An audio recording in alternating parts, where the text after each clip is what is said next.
Hey, what's up guys? Byron here, and today I'm gonna show you how to make some wonderful nachos. You know, the ones that are really crispy, loaded with all your favorite toppings on that one bite of tortilla chip. It's an amazing thing, really delicious. So let's get started on this recipe.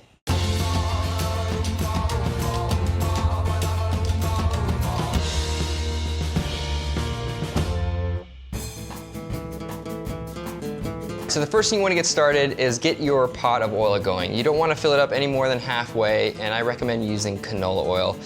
Just because it has a high smoke point, it's not going to start burning or smoking up in your house. So, use canola oil. It's definitely recommended for this. Next, after that's heated up to about 375 degrees Fahrenheit, you want to start cutting your tortilla chips. Here I'm using some fresh corn tortilla chips. You can use bagged tortilla chips. You don't have to do this whole frying process, but it's definitely nice. It adds a little bit more texture, but I'm just gonna quickly show you how, just to quarter them very simply. They come in packages like this at the store, like usually yay high. Just gonna go straight down the center, stack it, and then straight down the center. Again, super simple. And these will fry up 2 to 3 minutes. You'll see they'll turn nice and golden brown in the oil. And you want to do it in 2 batches just because there's a lot of moisture in the tortilla chips and it tends to overflow your pot of oil if you're not careful. Something you want to keep in mind is just making sure that you stir throughout the cooking process, just to make sure all the tortilla chips are separated and you get each and every one of them super crispified. You want these to get nice and golden brown. All right, these look awesome, and you know they're done because the bubbles in the oil subside and you know all the moisture's cooked out. All you're left with is this really crispy tortilla. It's that nice thickness that you want. It's not super thin, it's not gonna crack when you're pulling it away from the cheese. These are really beautiful. All of them are really crispy. You can just tell, you can hear it. Beautiful. You wanna just put them into a bowl lined with some paper towels just to blot off the excess oil. As soon as it comes out, you want to season it with a little bit of salt all the way around, because if you wait, then the oil is going to completely dissipate and the salt won't stick to the chip the way you want it to. And you don't have to do this, but I like a little bit of fresh lime juice over the top. Gives the chips a little zing, mix them around. And the chips are done. So now that the tortilla chips are done, fried, and that's in the past, we're gonna start with our toppings, and the first thing we're gonna do is start cooking our chorizo.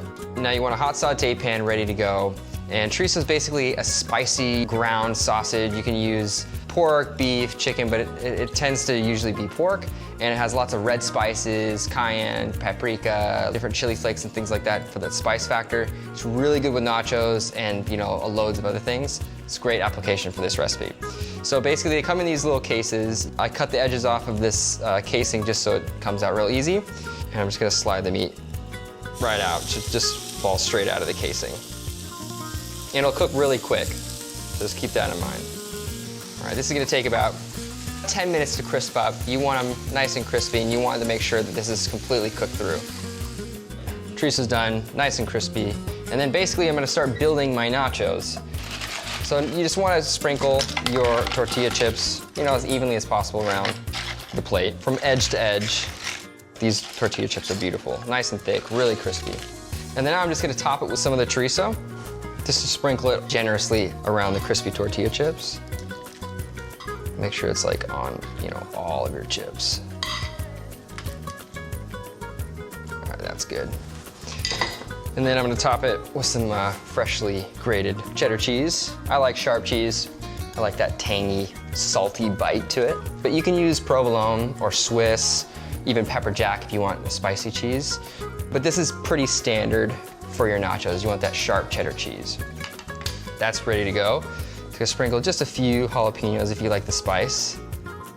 Now these are gonna go into a 450 degree oven for about 10 minutes, just until they get that nice melty cheese over the top.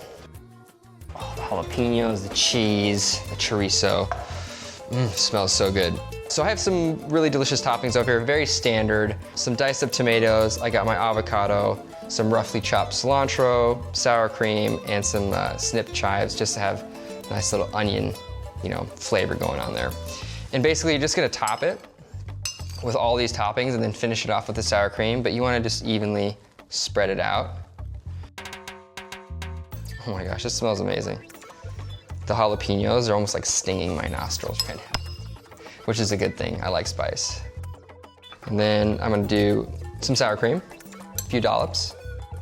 You could even put this in a squeeze bottle as well and just run it right across the top. It's a nice little tip, and it gives it that little zigzag texture that looks extra fancy. And then I'm just gonna finish this off with some chopped cilantro and then some chives, just to finish it off. That's it, guys. There's your nachos. All right, so these nachos look amazing. Hopefully you enjoyed this recipe, and I'll see you guys soon with another one. Bye, guys.